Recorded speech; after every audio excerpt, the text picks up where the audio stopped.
is invite young Tara up here to have a little chat with you all, get you motivated, because I think it's all well and good for me to get you all motivated and tell you what's going on and get you encouraged and stuff. I think it's even more powerful to have someone who's been around for a while to do it for you. So round of applause.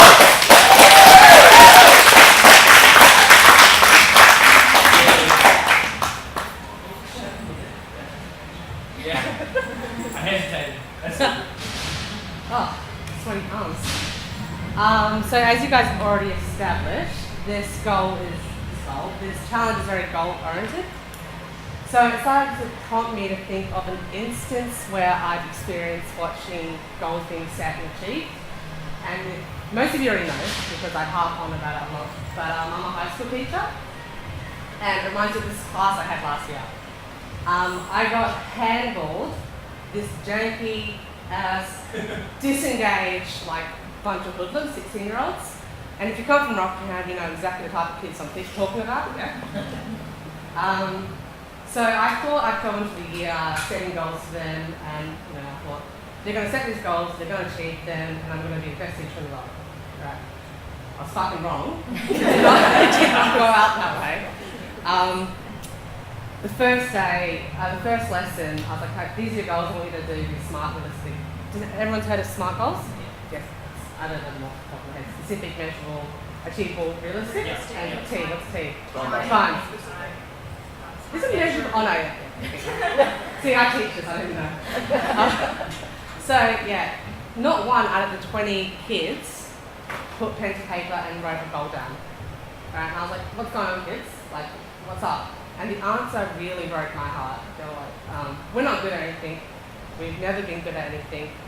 And yeah, as I said, it just broke my heart. So it made me start to realise that these kids have been taught that aptitude determines their altitude. Does everyone know what aptitude means?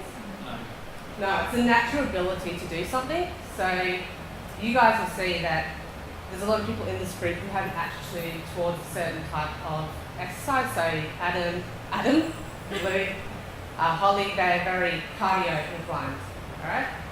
And there are some like Krista and Zoe who are very weightlifting inclined, all right? And yourself. Or you have people like Tina, as Rev said, who is a freak of nature. It doesn't necessarily mean that, no offense to you guys are amazing, but it doesn't necessarily mean that they're destined to automatically succeed. Yeah, and this is the mindset that my students had, that they weren't naturally smart, so they were never going to get anywhere in life. So I worked really, really hard the last semester of changing that mindset. Right, I started celebrating their little victories. They bought a pen to class, that's amazing. You didn't call me a bitch today. Wow, props to you.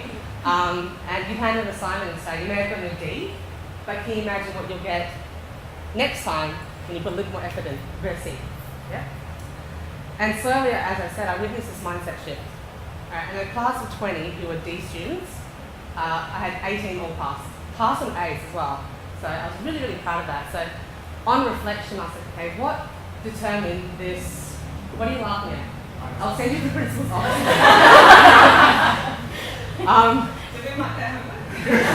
Oh yeah, I had people help me mark homework last year, and I still whined on the test.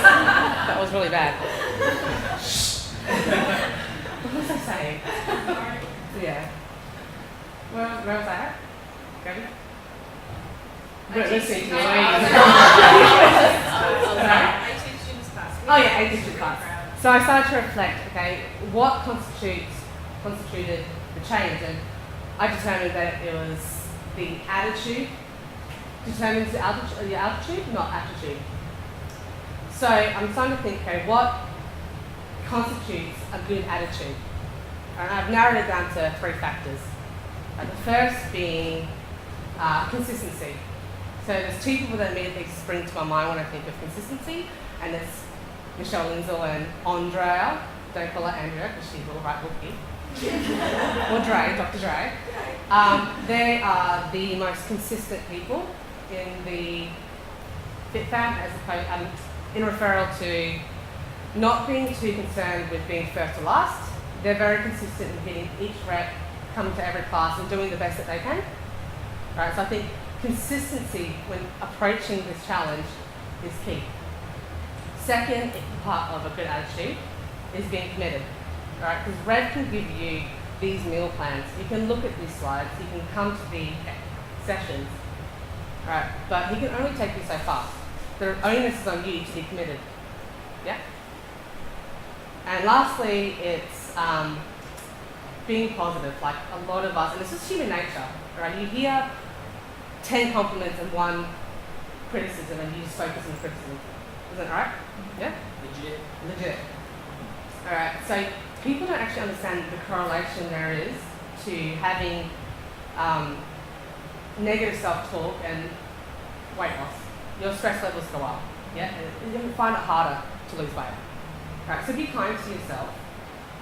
I have this activity that whenever I have a negative self-talk, I try to challenge it with 2 positive things. And if a student comes up to me and says, I can't do this, I'm like, you can't do it yet. Yeah, but you will.